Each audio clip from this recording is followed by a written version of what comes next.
Sur Papa Lunsar, vous avez eu justement un entretien avec le professeur Mbaye Thiam sur l'information sensible. Oui, nous allons parler de l'information sensible et l'actualité se suit. C'est un chaînon. Nous parlions tout à l'heure des autorités qui ne veulent pas afficher leur état de santé en ce qui concerne le contexte de pandémie.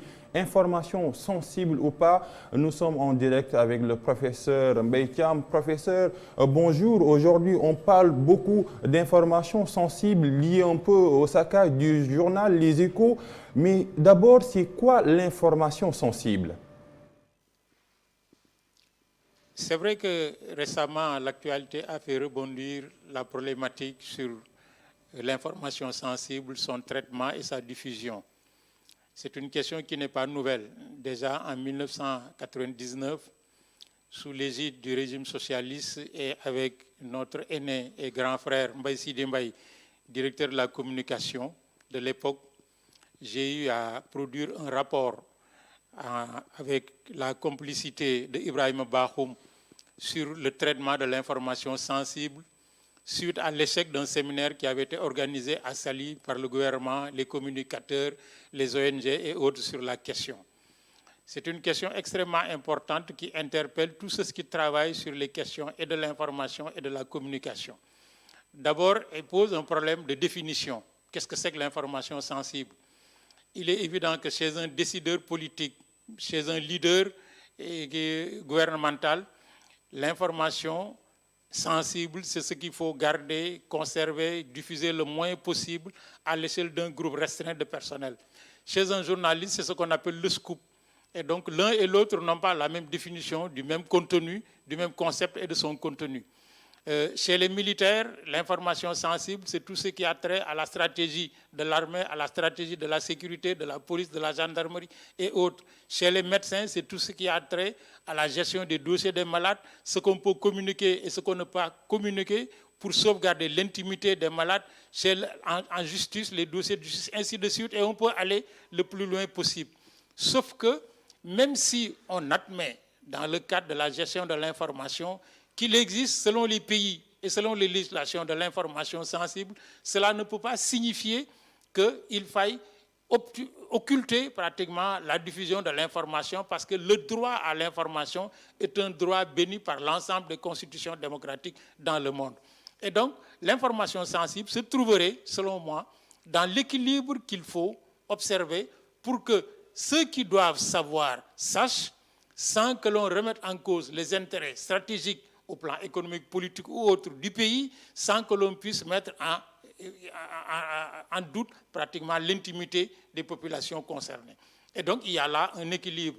Les Canadiens, les Québécois parlent d'information civique, c'est-à-dire la capacité pour un journaliste à distinguer dans sa collecte de données ce qu'il peut communiquer en respectant le droit à l'information, en respectant sa déontologie, mais en respectant aussi le droit qu'a un pays de se protéger, le droit qu'a un individu ou une collectivité de se protéger. Et cela ne signifie ni la censure, encore moins la licence. Je pense que c'est un concept extrêmement sensible, le concept lui-même est très sensible, et appelle une réflexion à la fois scientifique, à la fois politique, à la fois économique et autres, pour que les communicateurs que sont les gens des médias, les décideurs producteurs d'informations et les individus puissent s'entendre sur un minimum qui puisse assurer à une société quelconque la possibilité d'accéder aux informations pour forger des opinions objectives sans que ces informations ne remettent en cause et la nécessité pour l'État de se protéger et de protéger les intérêts publics, y compris d'ailleurs des individus, encore moins la nécessité de protéger les intérêts privés des individus ainsi pris.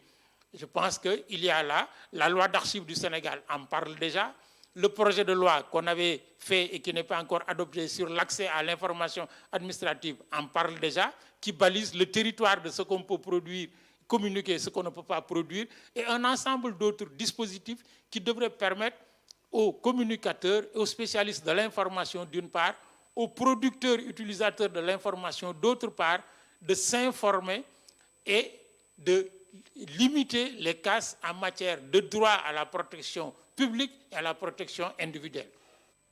Professeur, vous l'aviez dit, le qualificatif sensible rend ce concept un peu compliqué. Et on voit que quand l'information touche la religion, la passion l'emporte sur la raison.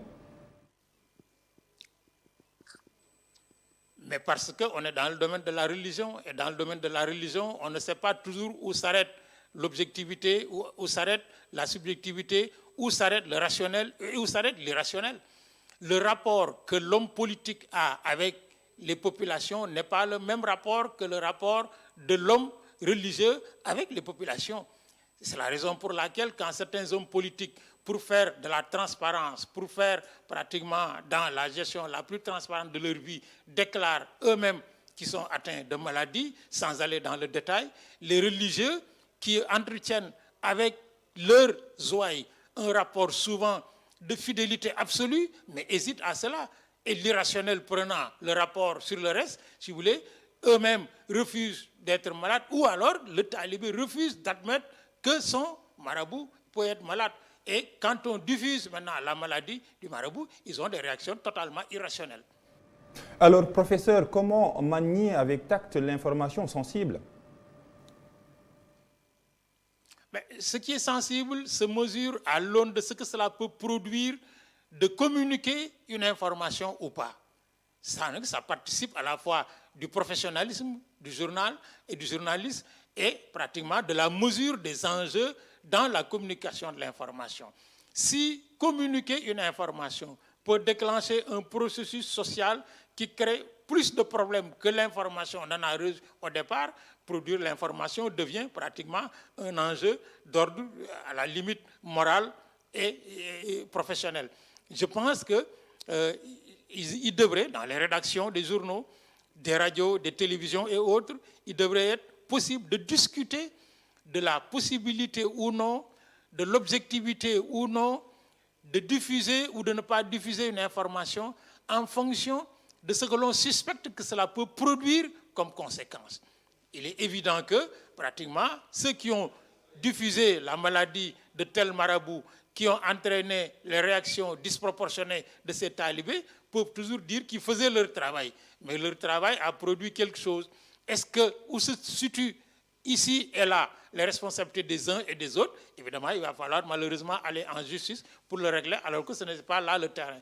Le terrain professionnel, le terrain déontologique, le terrain de l'analyse des causes et des conséquences d'actes de communication ou pas, aurait pu pratiquement faire l'économie de tels dépassements. Encore que, pour être véritablement véridique, la réaction de talibés par rapport à l'annonce de la maladie de leur marabout était totalement sous ce rapport disproportionné en rapport avec pratiquement la communication.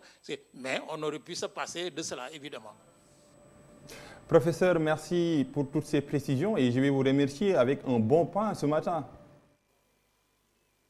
Merci beaucoup. C'était le professeur Mbaye Thiam Boubacar dans Tok Tok Sénégal.